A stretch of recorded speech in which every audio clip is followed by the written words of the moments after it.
Hello everyone, সবাইকে স্বাগত জানিয়ে শুরু করতে যাচ্ছি আজকের unit of competency conduct work safety. আজকে আমরা যে বিষয়টি নিয়ে আলোচনা করব সেটি আমাদের গ্রাফিক্স ডিজাইন, যার কোর্স নেম এবং ইউনিট কোড GN1002A1। আজকে আমাদের টাস্ক হবে দুইটা। তার প্রথম টাস্ক হচ্ছে task 1, apply OSH practice in the workplace, এবং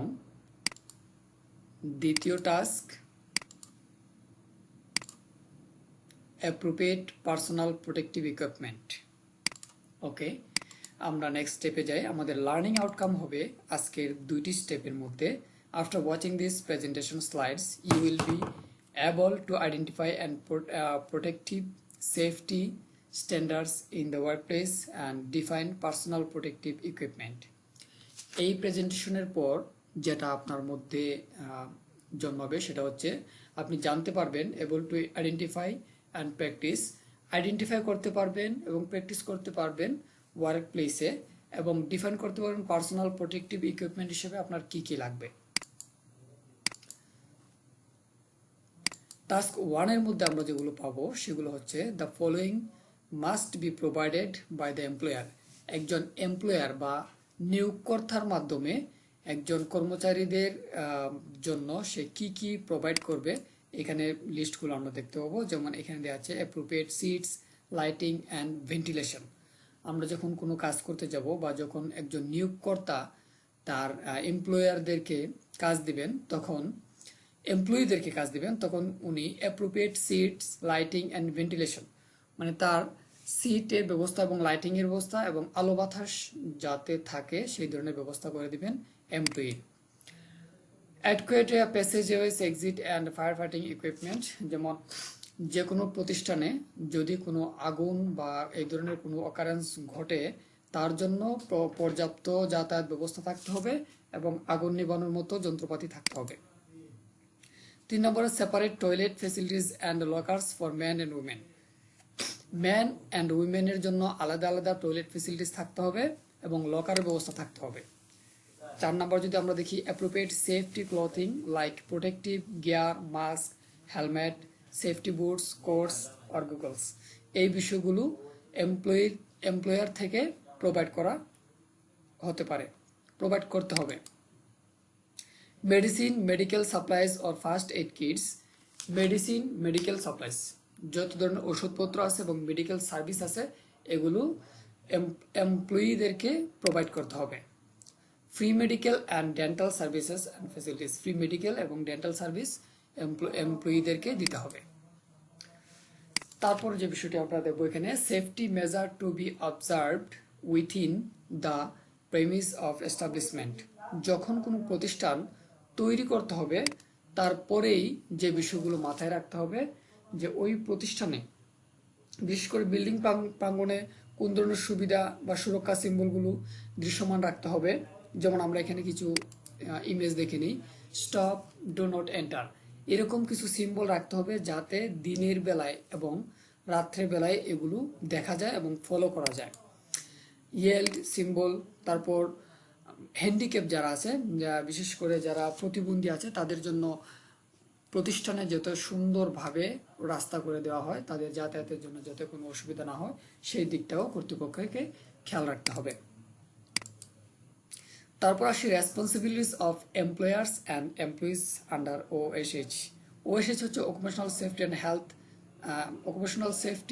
হেলথ অ্যান্ড সিকিউরিটি। ওকে, এইখান থেকে আমরা দেখতে পাচ্ছি যে এমপ্লয়ার্স এবং এমপ্লয়িজ। এমপ্লয়ার হচ্ছে নিয়োগকর্তা এবং এমপ্লয়িজ হচ্ছে কর্মচারী। তো তাদের দুজনেরই আলাদা আলাদাভাবে তাদের দায়িত্ব আছে, সেগুলো আমরা এখন দেখব। যেমন ডিউটিস অফ এমপ্লয়ার্স, একজন নিয়োগকর্তার যে দায়িত্বগুলো আছে সেগুলো আমরা এখন দেখব। Adopt administrative policies on safety in accordance with the provision of the standards. তো এখানে যে বিষয়গুলো দেখা যাচ্ছে যে নিরাপত্তা প্রশাসনিক নীতি গ্রহণ করতে হবে। তারপর report to the regional director or his her duly authorised representative, the policies adopted and the safety organization established. এখানে আমরা দেখতে পাচ্ছি যে আঞ্চলিক পরিচালক বা তার যথাযথ অনুমোদিত প্রতিনিধিত্ব দ্বারা সুরক্ষা নিরাপত্তার জন্য সংগঠন প্রতিষ্ঠা করতে হবে। Submit a report to the regional director or his or her duly authorized representative once every 3 months on the safety. প্রতি 3 মাস অন্তর অন্তর একবার করে হলেও যথাযথ কর্তৃপক্ষের কাছে সেফটি সম্পর্কে রিপোর্ট করতে হবে। 4 নম্বরে আমরা যেটা দেখতে পাচ্ছি, act on recommended safely measure and provide access to appropriate authorized. Appropriate অথরাইজকে ওই বিষয়গুলো সম্পর্কে জানাতে হবে। ওকে, ডিউটিস অফ এমপ্লয়িজ, কর্মচারীদের কিছু দায় দায়িত্ব আছে, এগুলো আমরা এখন দেখে নিব। তার মধ্যে ফলো সেফটি পলিসিস, যত ধরনের সেফটি পলিসি আছে সেগুলোকে কর্মচারীদেরকে অবশ্যই ফলো করতে হবে। দ্বিতীয়ত, report unsafe conditions and practice to the supervisor. যদি কোনো ধরনের আনসেফ কন্ডিশন হয় তাহলে অবশ্যই যথাযথ কর্তৃপক্ষের কাছে যিনি দায়িত্ব আছেন, সুপারভাইজার হতে পারে, ট্রেনার হতে পারে, ওনাকে অবশ্যই জানাতে হবে। 3 নম্বর, serve as a member of the health and safety committee when called upon to do so. যখন কোনো সেফটি কমিটি যখন কর্মচারীদেরকে বলবে সেফটি হেলথ অ্যান্ড সেফটি সম্পর্কে তাদের কোনো হেল্প করার জন্য, সেটা অবশ্যই করতে হবে। Cooperate with the health and safety committee, health and safety কমিটিকে সহযোগিতা করতে হবে। 5 নম্বর আমরা দেখছি, assist government agencies in the conduct of safety and health inspection. এখানে অ্যাসিস্ট গভর্নমেন্ট বলতে বোঝাচ্ছে গভর্নমেন্টকে সহযোগিতা করতে হবে in the conduct of safety and health inspection. সুরক্ষা এবং স্বাস্থ্য পরিদর্শন পরিচালনার ক্ষেত্রে সরকারি সংস্থাগুলোকে সহায়তা করতে হবে। ওকে, তারপর যে বিষয়টা আমরা দেখবো এখন, টাস্ক 2। টাস্ক 2তে কি কি আছে আমরা একটু দেখে নেব। সিম্বল দেখে আমরা বুঝতে পারতেছি যে এখানে পার্সোনাল প্রোটেক্টিভ ইকুইপমেন্ট টাইপের কিছু হবে।